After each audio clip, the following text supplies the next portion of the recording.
Komið sæl og verið velkomin í föstudagsþáttinn sem við að þessu sinni tökum hérna upp í Örkinans Nóa á Akureyri. En við ætlum að fjalla ýmislegt í dag, við ætlum að fjalla bækur og þá væntanlega vorboðana. Við ætlum líka aðeins að tala það að vetrarvertíðin að klárast í ferðaþjónustunni og við ætlum að ræða við hana Arnheiði hjá Markaðsstofu Norðurlands og Guðmundi í Hlíðarfjalli en þar vist sólarhringsopnun helgina. Við ætlum líka að fjalla aðeins þennan stað, það verið að gefa honum nýtt líf og svo tölum við lista án landamæra sem verður helgina.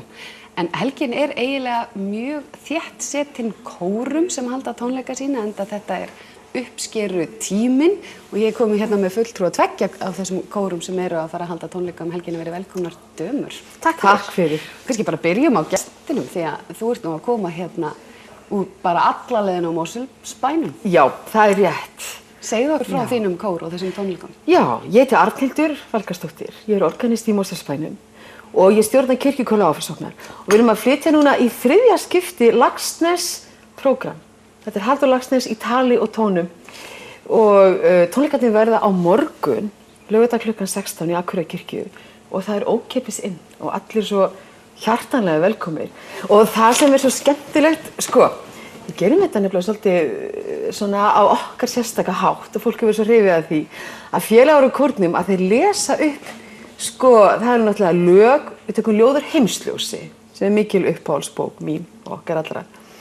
Og félagar úr kirkjukórnum, þeir lesa inngang að hverju ljóði og það svo rosalega fallegt. Það kemur einn og einn félagi, les það sem að gerast í bókinni hjá honum Ólafi Kárasyni, ljósvíking og svo kemur ljóðið. Þannig að þetta svolítið svo stíga inn í bókina. Þetta eru lestur, söngur, kirkjukóri syngur og svo erum við svo ofboðslega heppin að hafa söngvarana Ívar Helgason og Margréti Árnadóttur sem Akureyringar þekkja náttúrulega.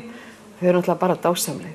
Og þetta sagan, Heimsljós náttúrulega ofboðslega sorgleg bók. Þetta sorgleg saga hann Ólaf Kárason, ljósvíking. En það líka svo mikil húmor.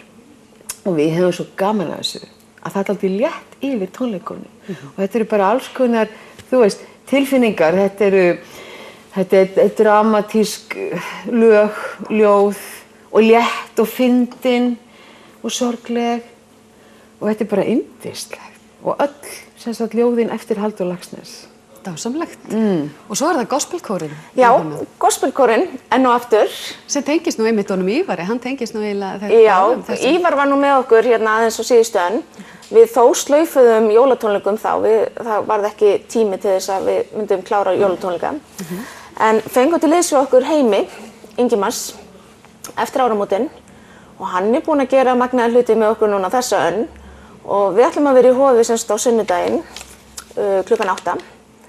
Og við erum með frábæran gestasöngvara, við erum með hana Erni Hrönn, Akureyring sem mögnuð og hún ætlar að fljúga hérna norður og vera með okkur.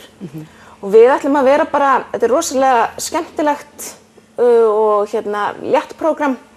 Við erum með fullt af þekktum lögum, svolítið 80s og við erum með Whitney Houston og Leonard Lewis og bara mjög skemmtileg svona þekkt lög í bland við bara gospeltóna og ljúfa lofgjörð. Nákvæmlega. Þannig að við erum bara ótrúlega spennt. Og þetta fólk náttúrulega allt sem þeir að nefna svona útgeislunarfólk. Já, mikið útgeislunarfólk.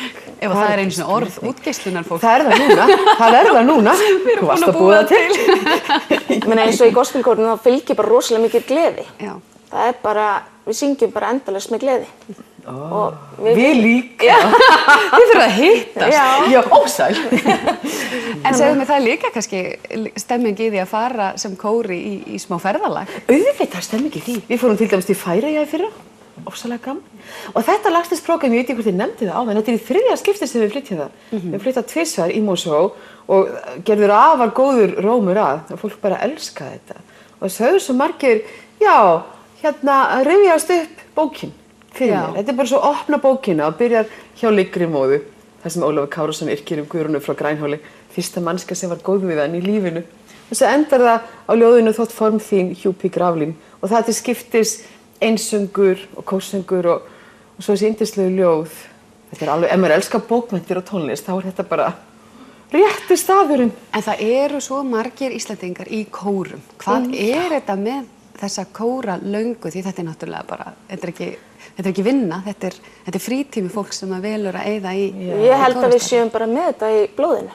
Þetta bara, ég til dæmis alin upp fyrir það, ég fór 2 vikna á mína fyrstu kóraæfingu með foreldrum mínum í burðarúmi. 2 sinnum í viku, þau voru í skaffinsku hljómsveitinni. 2 sinnum í viku alveg til 13 ára aldurs. Þú veist, þetta er bara eitthvað sem maður er bara vanur og ég held að sé bara mörg svona börn sem alast upp við kór og kórasöng og mikinn söng og bara alveg frá bara, þú veist, miðöldum. Og svo er náttúrulega svona tegundir, það eru kirkjukórar, svo eru átthagakórar og allir svona eins og kirkjukórar og átthagakórar hafa náttúrulega mjög ákveðin tilgang, ekki satt. Og svo eru einmitt gospelkórar, samkórar og fleira, þú veist, það eru allir að finna sér bara eitthvað við sitt hæfi. En það er svo í Mosfellsbænum, það eru 13 kórar í Mosfellsbænum. Já, ég segi það satt, þegar allir eru taldir. Þetta er ótrúlegt, sko. En bara í Mosfellsbænum? Bara í Mosfellsbænum, það er alveg satt. Það er alveg magnað. Bara söngur er svo skemmtilegt og gott listform og bara tjáning og maður fær svona bara útrás. Útrás og kannski heilun, það eru nú margir sem tala að það að tjá sig með söng og syngja saman sé bara einhver orka í því sem að sé. Já, það er svo mikil orka. Já, maður tengir sér náttúrulega við alheimsorkuna þá, ekki spurning. Tengist við alheimsorkuna, bara hljómar alveg dásamlega, bara hvetja fólk til þess að kíkja á tónleikan ykkar og það er miðasala væntanlega. Miðasala í Hofi eða menningarhús.is. Við ætlum að tróða upp hérna kórin í göngugötunni í kvöld. Já. Til að svona... Klukkan hvað? Klukkan 8. Já, þá bara er tækifæri fyrir fólk að skella sér út ef þau eru að horfa á þáttinn á þeim tíma. Já, vonandi, einmitt. Og ég tek fram að þetta er sem sagt ókeypis. Akureyrarkirkja á morgun klukkan 4. Æðislegt. Takk fyrir komuna báðar tvær. Takk sömuleiðis. Og við ætlum að halda áfram í föstudagsþættinum eftir augnablik. Takk.